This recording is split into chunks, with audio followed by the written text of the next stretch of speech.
মধ্যপ্রদেশের ভিন্ড শহরের এক সত্যিকারের ভয়ের গল্প আজ আমরা শুনব। এটা এমন একটা ঘটনা যা শুধু গায়ে কাঁটা দেয় না, বরং ভাবতে বাধ্য করে যে আমাদের চেনা জগতের বাইরেও হয়তো অনেক কিছু আছে। চলুন এই রহস্যময় কাহিনীর গভীরে যাওয়া যাক। আমাদের ছাড়া অন্য কেউ এই বাড়িতে থাকে, ব্যাস, এই একটা কথাই তো যথেষ্ট, তাই না? এটা বোঝার জন্য যে বিপদ খুব কাছেই ওত পেতে আছে। কিন্তু কি করে শুরু হলো এই সব? শুনলে অবাক হবেন, এই গল্পের শুরুটা কিন্তু মোটেও ভয়ের ছিল না, বরং এটা ছিল দুটো পরিবারের একটা সুন্দর ভবিষ্যতের স্বপ্ন দেখার গল্প। ২০১২ সাল ওরা এক নতুন জীবনের আশায় গ্রাম ছেড়ে শহরে পা রেখেছিল। আসলে এই দুটো পরিবার একে অপরের খুব কাছের আত্মীয় ছিল। একদিকে ছিল ১৫ বছরের শীতল আর ওর বাবা মা, আর অন্যদিকে ওরই কাকা কাকিমা আর তাদের ১০ বছরের ছেলে আশিস। ছেলেমেয়েদের ভালো পড়াশোনা, একটা উজ্জ্বল ভবিষ্যতের কথা ভেবেই ওরা ঠিক করে যে একসাথে গ্রাম ছেড়ে ভিন্ডে শহরে গিয়ে থাকবে। তো ২০১২ সালে শহরে এসে ওরা একটা বেশ সস্তার ভাড়া বাড়ি খুঁজে পেল। শহরের একটু বাইরের দিকে একটা দোতলা বাড়ি। সেই বাড়ির পুরো ওপরের তলাটা ওরা ভাড়া নিল, যেটা দুটো আলাদা অংশে ভাগ করা ছিল। এক পাশে শীতলরা আর অন্য পাশে আশিসরা। বেশ ভালোই চলছিল সবকিছু। নতুন শহর, নতুন স্কুল, নতুন আশা, সব মিলিয়ে শুরুটা বেশ ভালোই ছিল। কিন্তু ওরা তখনও জানত না যে খুব শীঘ্রই ওরা বুঝতে পারবে যে এই নতুন বাড়ির সাথে ভয়ানক কিছু একটা জড়িয়ে আছে। মানে প্রথম থেকেই বাড়িটা নিয়ে কিছু খটকা ছিল। বাড়ির ভেতরের ডিজাইনটা ছিল কেমন যেন অদ্ভুত।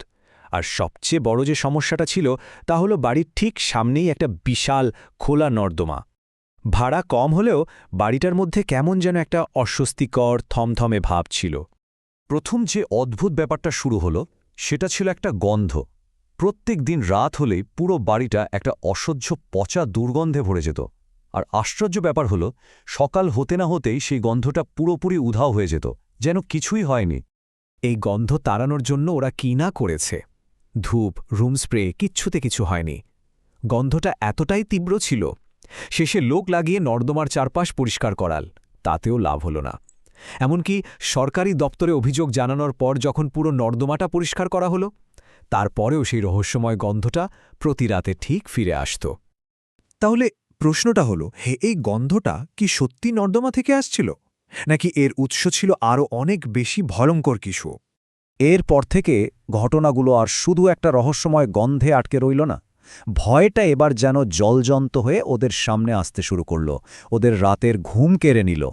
একদিন দুই ভাই মানে শীতল আর আশিসের বাবা নিজেদের মধ্যে কথা বলতে গিয়ে জানতে পারে যে দুই বাড়িতেই একই রকম ভৌতিক কাণ্ড ঘটছে। যেমন ধরুন, ঘরের লাইট বাল্ব নিজে থেকেই দপদপ করে জ্বলে নিভে ফেটে যাচ্ছে, বাথরুমের ফ্লাশ নিজে থেকেই চলছে, আর সারাক্ষণ মনে হচ্ছে কে যেন অদৃশ্যভাবে পাশে পাশে ঘুরে বেড়াচ্ছে। এমনকি ঘরে ঢুকলেই মনে হতো এইমাত্র কেউ যেন ছুটে ঘর থেকে বেরিয়ে গেল। কিন্তু আসল ভয়টা তখনও বাকি ছিল। শীতলের মা, তিনি যা বললেন তাতে সবার আত্মারাম খাঁচা ছাড়া হওয়ার জোগাড়। কারণ তিনি শুধু অনুভব করেননি, তিনি ওটাকে নিজের চোখে দেখেছিলেন। শীতলের মার কথা অনুযায়ী একদিন দুপুরে তিনি আর তার যা রান্নাঘরে ছিলেন। হঠাৎ পাশের রান্নাঘর থেকে আওয়াজ পেয়ে সেখানে গিয়ে দেখেন সাদা শাড়ি পরা এক মহিলা রুটি বেলছে। উনি ভাবলেন হয়তো কোনো নতুন কাজের লোক। যেই না তার কাঁধে হাত রেখেছেন, সঙ্গে সঙ্গে চমকে উঠলেন। কাঁধটা ছিল একেবারে বরফের মতো ঠান্ডা। আর তারপর সেই মহিলা যখন ওদের দিকে ঘুরল, তার মুখটা ছিল একেবারে একটা আসল ডাইনির মতো। ভয়ে চিৎকার করে ওরা কোনো মতে বাড়ি থেকে বেরিয়ে আসে। পরে যখন লোকজন নিয়ে ফেরে, তখন ভেতরে আর কেউ ছিল না, ছিল শুধু সেই পচা অসহ্য নর্দমার গন্ধটা। ব্যাস, আর এক মুহূর্তও না। এই ঘটনার পর ওরা ঠিক করল এই অভিশপ্ত বাড়ি ছেড়ে দেবে। খুব তাড়াতাড়ি একটা নতুন বাড়িও খুঁজেও ফেলল। আর মাত্র ৩ দিন পরেই ওরা এই ভয়াল বাড়ি থেকে মুক্তি পেতে চলেছে। কিন্তু নিয়তির মনে হয়তো অন্য কিছু ছিল। সেই শেষ রাত, যে রাতে বাড়ি ছাড়া ঠিক আগে নিয়তি তাদের জন্য এক ভয়ঙ্কর পরিণতি লিখে রেখেছিল। সেদিন এক আত্মীয়ের বাড়িতে অনুষ্ঠান থাকায় পরিবারের বড়রা সবাই সেখানে গিয়েছিল। বাড়িতে রয়ে গিয়েছিল শুধু ১৫ বছরের শীতল, আর তার উপর দায়িত্ব ছিল ১০ বছরের ভাই আশিসকে দেখে রাখার। চারিদিক শান্ত, আশিস নিজের ঘরে ঘুমিয়েও পড়েছিল। হঠাৎ মাঝরাতে শীতলের ঘর থেকে ভেসে এলো এক গলা ফাটানো, রক্তহিম করা চিৎকার। ঘুম ভেঙে আশিস ছুটে গেল দিদির ঘরের দিকে। আর ঠিক সেই মুহূর্তে সে দেখতে পেল একটা মিশকালো ছায়ামূর্তি শীতলের ঘর থেকে বেরিয়ে ঝড়ের বেগে সিঁড়ি বেয়ে সোজা ছাদের স্টোররুমের দিকে চলে যাচ্ছে। ছোট্ট আশিস ভয় না পেয়ে সেটার পিছু নিল।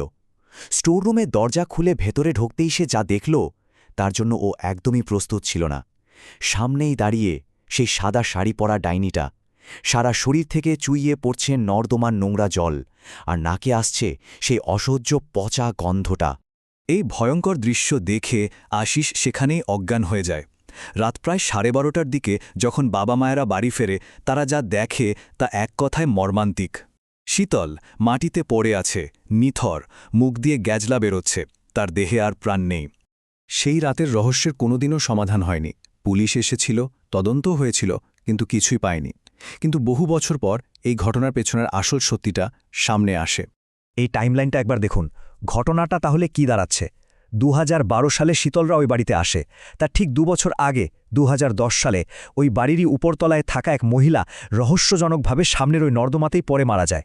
আর এই সত্যিটা আশিস জানতে পারে বহু বছর পর, 2026 সালে, যখন সে বড় হয়ে গেছে। তার এক সহকর্মী তাকে এই বাড়ির অতৃপ্ত আত্মার কাহিনীটা জানায়। তাহলে শেষ পর্যন্ত প্রশ্নটা এটাই থেকে যায়, কোনো জায়গা কি সত্যিই কোনো ভয়ঙ্কর ঘটনার স্মৃতিকে নিজের মধ্যে ধরে রাখতে পারে? আর সেই স্মৃতি কি এতটাই জীবন্ত হয়ে উঠতে পারে যে পরে যারা সেখানে আসে তাদের জীবনকেও তছনছ করে দেয়? ভাবার বিষয়, তাই না?